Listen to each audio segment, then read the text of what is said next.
বর্তমান সরকারের আমলে আইএমএফের অনেক চাপ থাকলেও বিদ্যুতের দাম বাড়েনি বলে মন্তব্য করেছেন বিদ্যুৎ ও জ্বালানি উপদেষ্টা ফৌজুল কবির খান। সকালে বিজিএমইএ ভবনে শিল্প খাতে সোলার এনার্জির গুরুত্ব নিয়ে আয়োজিত সেমিনারে তিনি বলেন, সবকিছু আগের মতো চলবে, তার জন্য জুলাই আগস্টের বিপ্লব হয়নি। বর্তমানে দেশের বিদ্যুৎ খাতে ৪২,০০০ কোটি টাকা ভর্তুকি দিচ্ছে সরকার, যা জনপ্রতি ৩,০০০ কোটি টাকা।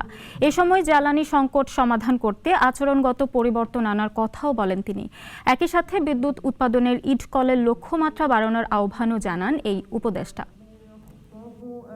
আমাদের যে জ্বালানি এবং বিদ্যুতের যে সংকট, সেটা থেকে উত্তরণের প্রধান উপায় হচ্ছে আমাদের আচরণগত পরিবর্তন করতে হবে, এবং এইভাবে যদি আমরা সবাই করি তাহলে আমরা কিন্তু রমজানে কোনো লোডশেডিং হবে না এবং আগামী গরমকালে কোনো লোডশেডিং হবে না। ইটকল একটা আনএম্বিশিয়াস অর্গানাইজেশনে পরিণত হয়েছে। আজকে যে লক্ষ্যমাত্রা ৩০০ মেগাওয়াট, আজকে পৃথিবীতে কোথাও ৩০০ মেগাওয়াটের লক্ষ্যমাত্রা নির্ধারিত হয় না।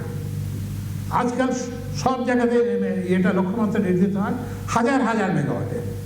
কোটি মানুষের আস্থার ভালোবাসায় 11 বারের মতো দেশের 1 নম্বর রেফ্রিজারেটর ব্র্যান্ড ওয়ালটন।